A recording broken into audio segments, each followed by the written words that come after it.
අපේ රටේ යම් කිසි බලයක් තිබෙනවයි කියන එක. සිවුර දාගෙන බුද්ධ ශාසනය තුලම ඉඳගෙන බුදුන් වහන්සේගේ දේශනාව මේ පිරිස සිදු කළ කටයුත්තෙන් අපිට මේ කුමන්ත්‍රණය ගැන මැනවින් පැහැදිලි. අද මම කරුණු දක්වන්න අදහස් කළේ මේ දිනවල ලංකාවේ තිබෙන මිත්‍යාවක් පදනම් කරගත් සිද්ධියක් ගැන. ඒ තමයි බුදුන් වහන්සේ උපන්නේ බුද්ධත්වයට පත් වූයේ ලංකාවේ යන මිත්‍යාව සම්බන්ධව. මමත් මගේ උපාධියට හැදෑරුවේ ඉතිහාසය.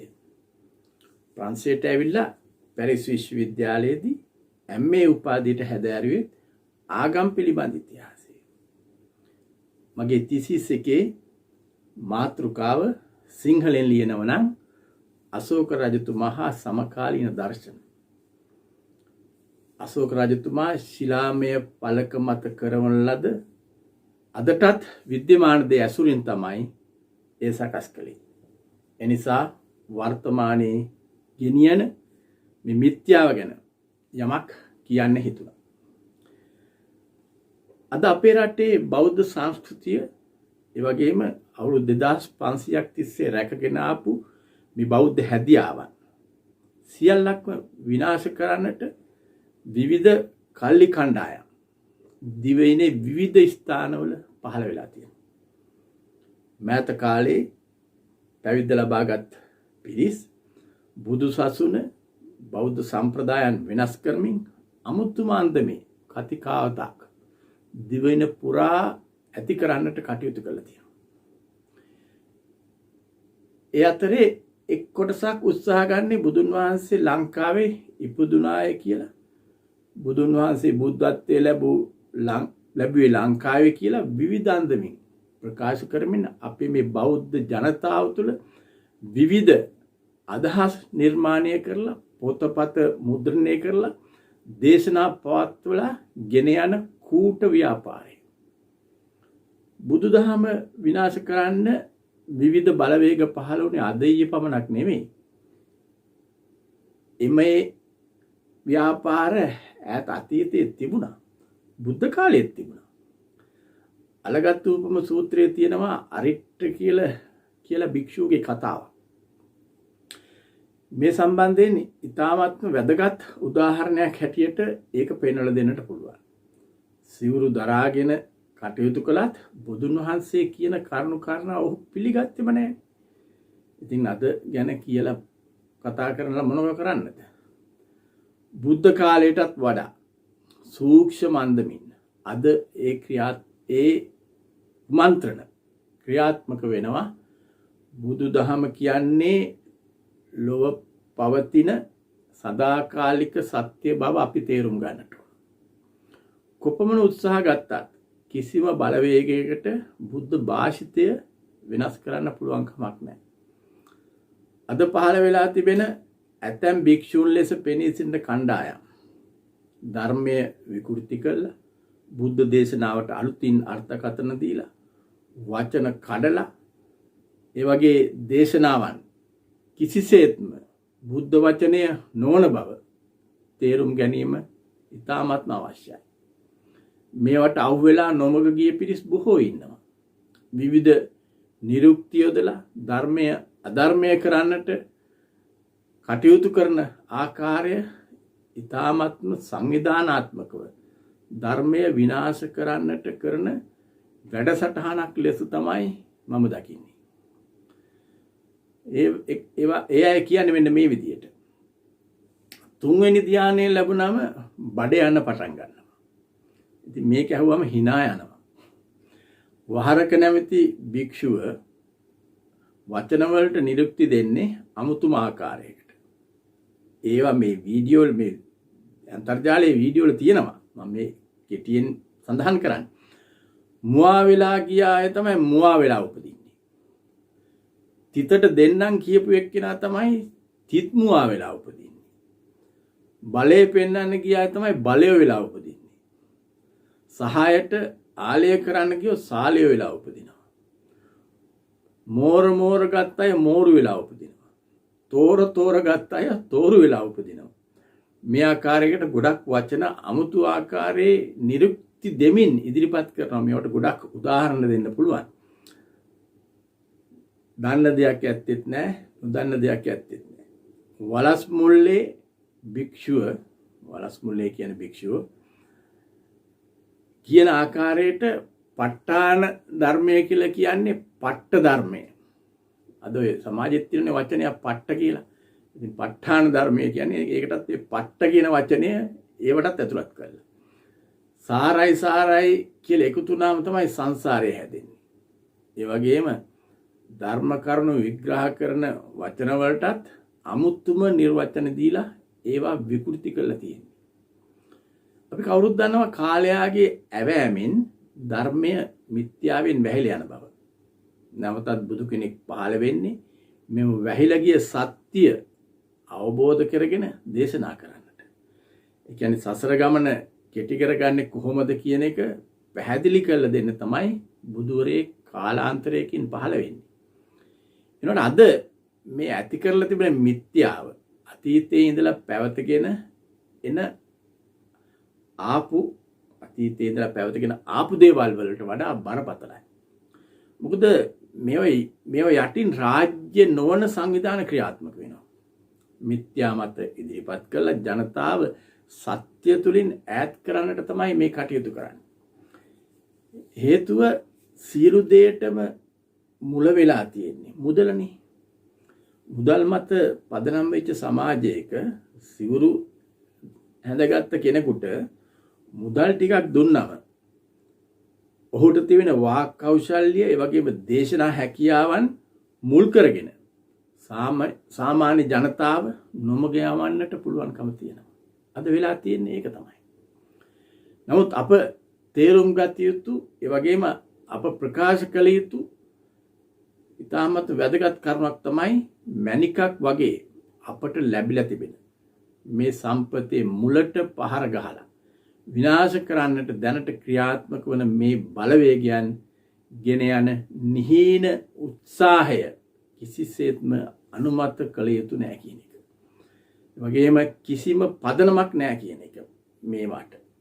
බුදුන් වහන්සේ ලංකාවේ ඉපදුන අයයි කියන මිත්‍යා මතය සනාථ කරන්නට කිසිම ඓතිහාසික සාධකයක් ඉදිරිපත් කරන්නට මේ පිටසට පුළුවන් කමක් නැහැ.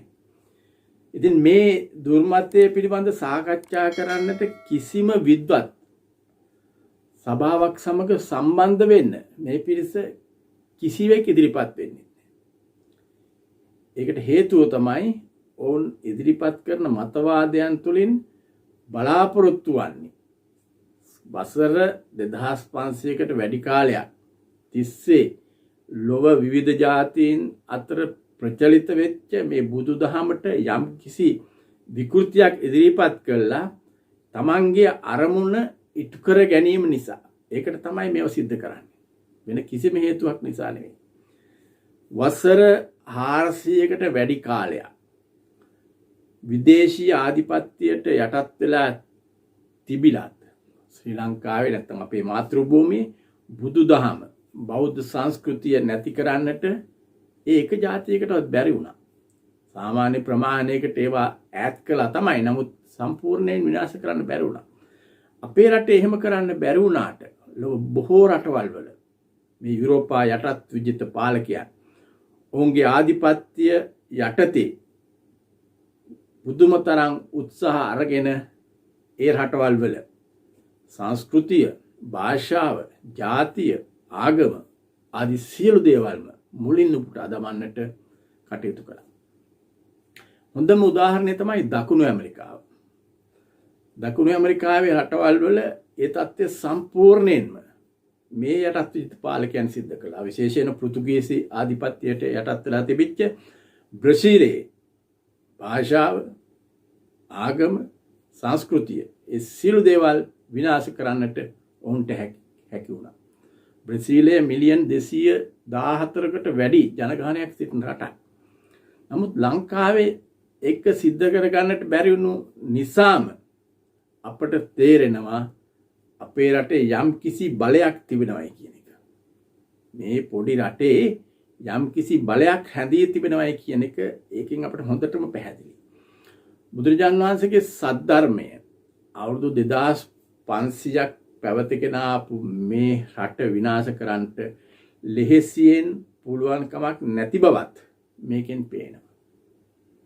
ඒ වුණාට අද ඒ විදේශ ආධිපත්‍යම බුදුදහම වගේම බෞද්ධ සංස්කෘතිය බුද්ධ ශාසනය අපේ රටෙන් අතුගා දමන්නට වෙනත් අන්දමකින් ක්‍රියාත්මක වෙනවා.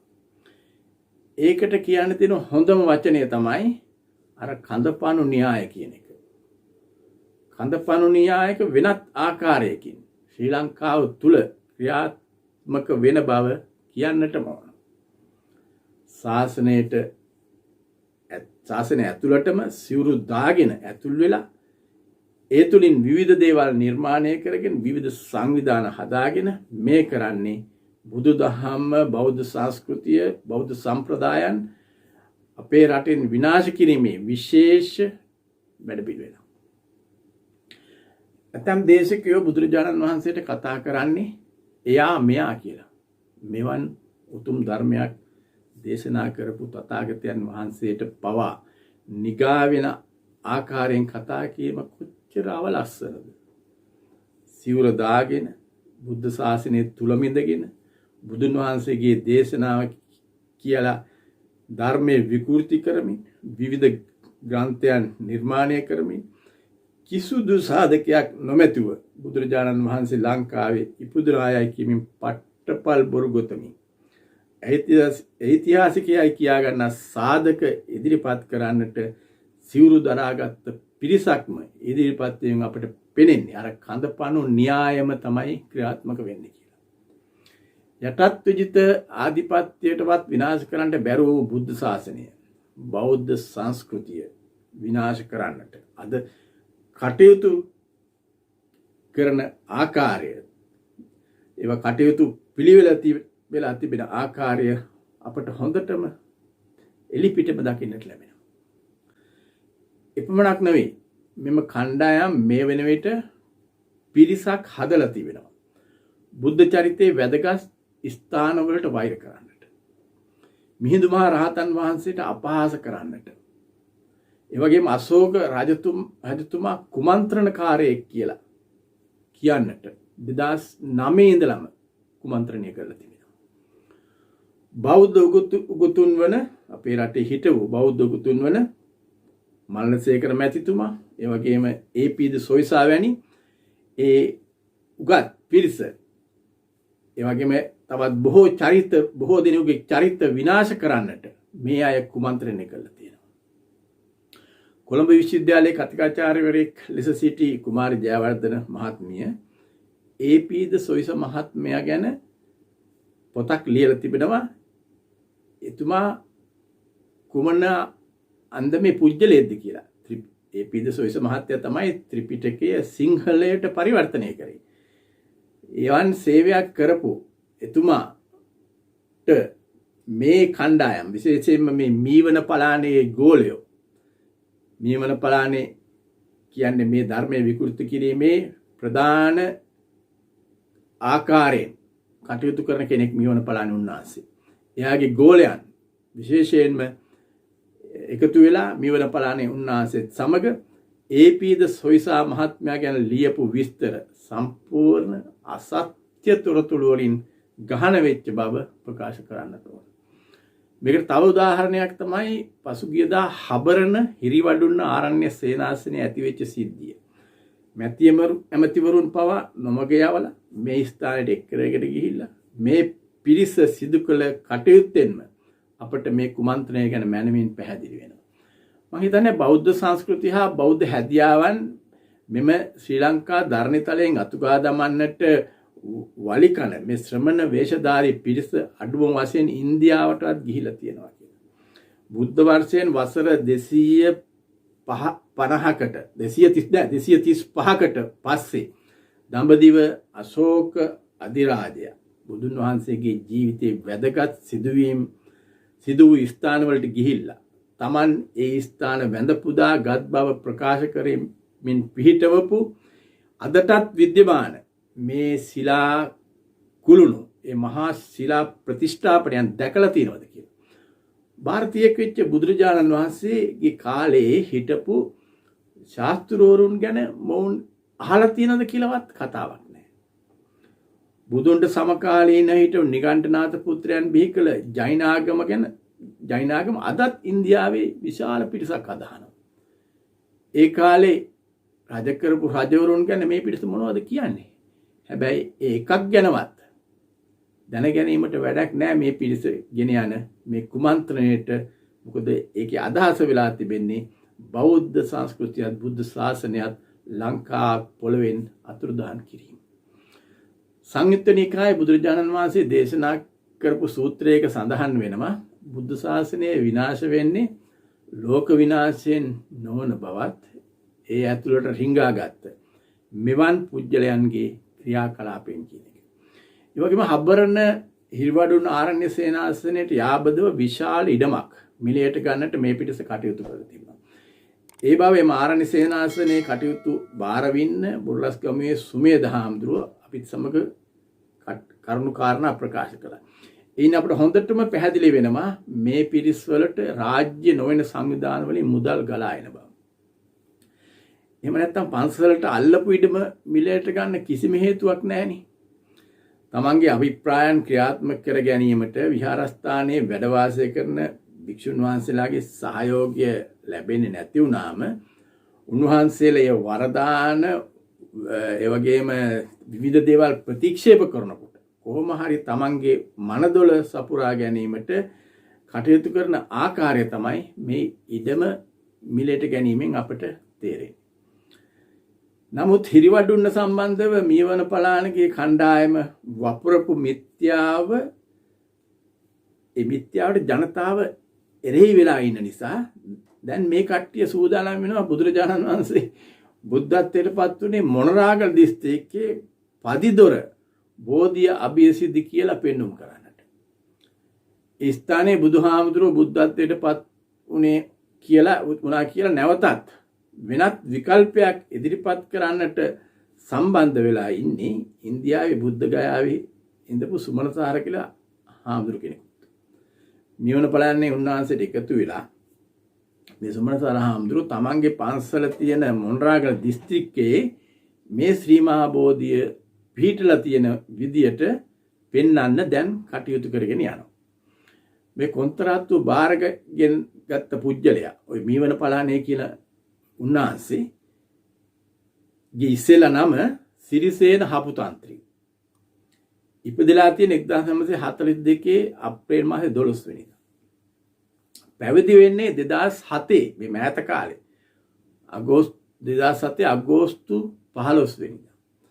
තමන් රහතන් වහන්සේ ළමක් ලෙස හඳුනා ගනිමින් මොහු ප්‍රකාශ කරනවා සියලුම බුදුවරුන් පහළ වුණේ ලංකාවේ බව තමන්ගේ සමාපatti ඥාණයට පෙනුන බව. මිනිස්සු මෙයාට කියන්නේත් අරහතුන් වහන්සේ කියලා. ඒ අනුගාමිකයෝ. මේ සඳහා තවත් උගත්යයි කියන මහාචාර්යවරු කඳවුරු බැඳගෙන ඉන්නවා. ඔවුන්ට මොන හේතුවක් නිසාද මම දන්නේ නැහැ. මොවුන්ට උගත්කමක් තියෙන්න පුළුවන් මහාචාර්ය කියලා කියන නිසා. නමුත් මෙවුන්ට බුද්ධියක් නැහෙනි. බුද්ධ ධර්මයේ ජීවමානව තිබිලා අවශ්‍ය වන්නේ උන්වහන්සේ උගන්වා වදාළ අරියට මඟ අනුගමනය කර මේ සසර දුකින් නිදහස් වීම යන්න තේරුම් ගන්නේ නැතුව බුදුන් වහන්සේ ලංකාවේ ඉපදුනා යයි කියමින් අහිංසක ජනතාව මුලා කරන්නට ගන්නා මේ උත්සාහය ඉතාමත්ම පිළිකුල් ලෙස බැහැර කරන්නට ඕන. මේවා ගැන කතා කිරීමත් මේ කූට පහත් අදහස් දරන අයට ප්‍රසිද්ධියක් ලබා දීමක් වෙනවා. නමුත් අසරණ අහිංසක බෞද්ධ ජනතාව මුලා කරන මේවා ගැන කතා නොකර ඉඳලත් හරියන්නේ නැහැ. මේ මිත්‍යාවන්ට රැවටිලා ඉන්න පිරිස් දැනුවත් කිරීම සඳහා තමයි මේ කරුණ ටිකවත් මම ඉදිරිපත් කළේ. නිකායේ පවා අයින් කරපු මේ මීවන පලානේ ඇතුළු පිරිස ගෙන යන මේ ක්‍රියාපටිපාටි ගැන යමක් කරන්නට පුළුවන්. යම් ක්‍රියාමාර්ගයක් ගන්නට පුළුවන් අය නිහඬව නොසිට මේ බුදු දහමත් බෞද්ධ ශිෂ්ටාචාරයත් රැකදීම වෙනුවෙන් කටයුතු කරන්නට කැප වෙන්නේ කියලා අපි විශේෂයෙන් ඉල්ලා සිටිනවා. වගේම බලාපොරොත්තු වෙනවා. බුදුන් වහන්සේ ඉපදුනේ ලංකාවේ, ඒ වගේම බුදුන් වහන්සේ බුද්ධත්වයට පත් වුණේ ලංකාවේ ආදී වශයෙන් උන්වහන්සේගේ ජීවිතයේ වැදගත් දේවල් සිදුවුනේ ශ්‍රී ලංකාවේ කියන මිත්‍යාව බෞද්ධ සම්ප්‍රදායන් අපේ රටින් තුරන් කරලා වෙනත් විදේශීය රටවල න්‍යාය පත්‍රයට අවශ්‍ය විදියට අපේ රට ඔවුන්ගේ ආධිපත්‍යයට නතු කර ගැනීමට සිදු කරන මහා කූට ව්‍යාපාරයක් බව වහ අපි සෑම විසින්ම තේරුම් ගත යුතුයි. මොකද අපේ රට අවුරුදු 30ක යුද්ධයකට පැටලලා සිටින රටක්. ඒ කාලය තුල යුරෝපා රටවල් විශේෂයෙන්ම කටයුතු කළේ අපේ රටේ බෞද්ධ සංස්කෘතියටත් වගේම සිංහල ජාතියටත් අවාසි වෙන ආකාරයට. සෑම දිනම දන්නවා යුද්ධයේ අවසානයේ මොහොතේ යුරෝපා රටවල් ඔවුන්ට හිතවත් සිංහල බෞද්ධ විරෝධී කණ්ඩායම් වලට උදව් කරමින් අපේ රට බෙදා වෙන් කරන්නට දරපු උත්සාහය ගැන. ඒ අදහස සඵල වුණා නම් අපි සදාකාලිකවම යුද්ධයට මැදිහත් වෙච්ච ජාතියක් බවට පත් වෙනවා. අද ලෝකයේ අනිකුත් රටවල් වල සිදුවන ආකාරයට. එහෙම වුණා නම් ඔවුන්ගේ අවියාවිද විකුණා ගැනීම මේ තෝතැන්නක් බවට අපේ රට පත් වෙනවා. අපේ මුහුදේ මත්ස්‍ය සම්පත නෝර්වේ රජය සතු වෙනවා. ඒක නිසා තමයි යුද්ධය අවසන් මොහොතේ එංගලන්තය, ප්‍රංශය හා ස්වීඩනය යන රටවල් වල විදේශ ඇමතිවරු ලංකාවට එන්නට සූදානම් වුණේ.